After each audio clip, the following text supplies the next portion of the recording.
বলছে কোটি জন্ম সমর্থেন পূর্ণ লইবে তুলব্যতে। বলছে যে কোটি জন্মে যদি আমাদের স্বীকৃতি থাকে তাহলে ভাগবত কথা শ্রবণে সৌভাগ্য হয়, তার না হলে তা হয় না। ওই পরের লাইনটা বললাম যে কোটি কোটি জন্মে যদি স্বীকৃতি থাকে তাহলে পরে আমাদের ভাগবত কথা শ্রবণে সৌভাগ্য হয়। তো ভাগবত আলোচনা হবে, একটু শুনেন। তো ভাগবতীয় মানে ঈশ্বরীয় আলোচনা। তো ভাগবতী আবার বলছে যে দ্বাদশ স্কন্ধের ত্রয়োদশ অধ্যায়ে 23 নম্বর মন্ত্রে বলছে এভাবে, নাম সংকীর্তন যস্য সর্বপাপ প্রণাশনম। বলছে প্রণাম দুঃখ সমনস্তম নমামি হরিপরম। বলছে যে নাম সংকীর্তন মাত্র আমাদের সর্বদুঃখ দূর হয়, সব পাপ নাশ হয় নাম সংকীর্তন করা মাত্র। আর বলছে যে আমরা এই গুরুর সর্বতভাবে পাদপদ্মে নিজেকে, এই হরির পাদপদ্মে আমাদের নিজেকে সমর্পণ করতে হবে। আর হরির চরণ তলে আমাদের সে কারণেই সকলকে একটু প্রণাম নিবেদন করতে হবে। আমরা একটু করজোড়ে প্রণাম করি হরিকে। তো এখন আমরা অনেকে মনে করতে পারি হরি তো দেখি আমরা নারায়ণ বা শ্রীকৃষ্ণকে মনে করি, এ আবার ছবি অন্য। দেখা যাচ্ছে ঠাকুর অনুকূল চন্দ্র তিনাকে হরি বলা হচ্ছে। কারণ কি? কারণ হচ্ছে এটাই যে হরি কথার অর্থ আমরা হয়তো অনেকে বুঝি কিনা সেই বিষয়ে। হরি মানে হরণ করা, যিনি ত্রিতাপ জ্বালা হরণ করেন তিনি হরি। ত্রিতাপ জ্বালা কি? ওই যে কিছুক্ষণ আগে শুনলাম এই গৃহকর্তার নাতি মনে হয় দাদার অসুস্থতা শুনলাম, এই যে শারীরিক জ্বালা, এই এক প্রকার জ্বালা, মানসিক জ্বালা, আর হচ্ছে আত্মিক জ্বালা।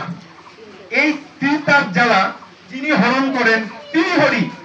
আজকে আমাকে দেখছেন, আমি হয়তো এত ভক্ত হতাম না, কিন্তু আমিও ছোটখাটো কোনো বিপদে পড়েই ঠাকুরকে ভালো করে ধরার চেষ্টা করেছি। বাবু তুমি তো মনে হয় তোমার কথাই বলা হলো না কিছুক্ষণ আগে। হ্যাঁ, তো ঠাকুরকে ভালো করে ধরতে হবে।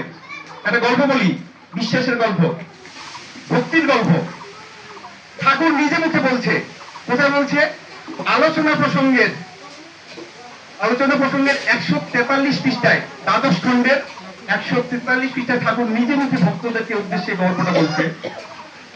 বলছে যে এক গুরুদেব ছিল, গুরুদেবের চর্যবৃত্তির স্বভাব ছিল, মানে চুরি করা অভ্যাস ছিল। কিন্তু তার যে ভক্ত ছিল সে ছিল নিষ্ঠাবান। নিষ্ঠাবান মানে গুরুর যা নির্দেশ সব কাটায় কাটায় পালন করার চেষ্টা, এটা ছিল নিষ্ঠাবান। এই নিষ্ঠা থাকার দরুন, ভক্তি থাকার দরুন এই শিষ্যের কোনো কারণে, এটা একটা লীলা, কোনো কারণে ছেলেটা মারা গেছে। শিষ্যের ছেলেটা, যার ভক্তি আছে সেই ব্যক্তির ছেলেটাই কোনো কারণে কোনো কারণে তার নীলায় মারা গেছে।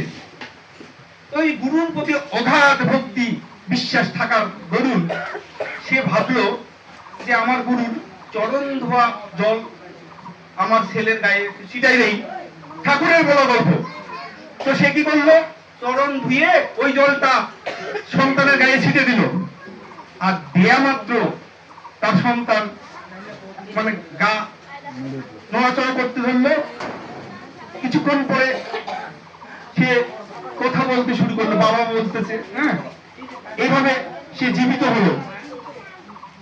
এইবার গুরুদেব ভাবতেছে আমি তো হয়ে গেলাম, মানে অহংভাব জেগে গেল যে আমার পা ধোয়া জল দিয়ে একজন জীবিত হচ্ছে, মরা মানুষ, এতক্ষণ কোনো সেন্স নাই, শ্বাস প্রশ্বাস নাই, মারা গেছে, আর আমার পা ধোয়া জল। নিজের তো একটু মনের দুর্বলতা আছে, চর্যবৃত্তি বড় অভ্যাস, সেহেতু আমার পা ধোয়া জল দিয়ে আমার একজন মরা মানুষ জীবিত হচ্ছে, কঠিন ব্যাপার, আমি তো হয়ে গেলাম, মানে নিজের একটা অহং বাড়ে গেল। এইবার সে কি করলো? অন্য এক শিষ্যের বাড়িতে সে চুরি করতে গেল। আর শিষ্য গৃহকর্তা যে আছে তার ছেলেটাকে গোলা টিপে মেরে তার সোনার হাতটা নিয়ে চলে যেতে ধরলো। রাস্তায় তাকে আটকিয়ে দিয়েছে, মানে একটু টের পেয়েছে বাড়ির সকলে, টের পেয়ে তাকে আটকায় ফেলছে। আটক করার পরে বেদম প্রহার মেরে ফেলছে দুই গৃহকর্তার শিষ্যের ছেলেটাকে। বেদম প্রহার যখন শুরু করছে, একেবারে অষ্টাগত প্রাণ চলে গেছে, মানে মুখ দিয়ে মানে বড় বড় অবস্থাতে এটা চিৎকার চেঁচামেচি যা করে অষ্টাগত প্রাণ হয়ে গেছে, অবস্থা খারাপ। এইবার ওই যে ভক্ত, যার কঠিন ভক্তি, অগাধ গুরু ভক্তি, সেই শিষ্য শুনতে পেয়েছে। শুনতে পেয়ে এইবার চলে আসছে ওই বাড়িতে, যে বাড়িতে যে গুরুদেবের শাস্তি হচ্ছে, মারামারি হচ্ছে। এসে এইবার সে বলতেছে অপেক্ষা করেন। এতক্ষণ কিন্তু ওই চোর গুরু নিজের পা ধুয়ে জল ছিটাচ্ছিল মোরা ব্যক্তিটাকে, কিন্তু জীবিত হয় না।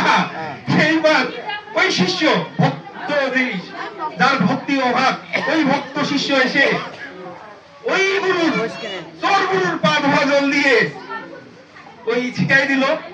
হ্যাঁ, যাকে মেরে ফেলছে গলা টিপে তার গায়ে ছিটাই দিল। হ্যাঁ, কিছুক্ষণ পরে সে হাত নড়াচড়া করছে, তারপর উঠে দাঁড়ালো। এইভাবে প্রাণ যখন ফিরে পেল, সে তো তাজ্জব মানে একেবারে অবাক হয়ে গেল যে কি এরকম কেমন ঘটনা, আমি করতেছি হচ্ছে না, আর আমার পা নড়াচড়া জল দিয়ে আবার ফির জীবিত হচ্ছে, এটা কি কারণে? সে তার গুরু, তার যে ছিল ওই গুরুরও গুরু থাকে তো, তো সে গুরুকে জিজ্ঞাসা করলো যে এটাকে কি কারণে হচ্ছে। তো বলছে তোমার নিষ্ঠার অভাব আছে। নিষ্ঠা, নিষ্ঠা মানে লেগে থাকা, ঠাকুর বলছে নিষ্ঠা মানে লেগে থাকা, অনুগত্য অনুচরণে। নিষ্ঠা যেমনতর, অনুগত্যের ধরনও তেমনতর, অনুগত্য থাকতে হবে। তো এই গুরুদেবের, তার গুরু যে চোর, যে তার গুরু ওই নির্দেশ মতো নিষ্ঠা সহকারে সে পরবর্তীতে নাম করার চেষ্টা করলো।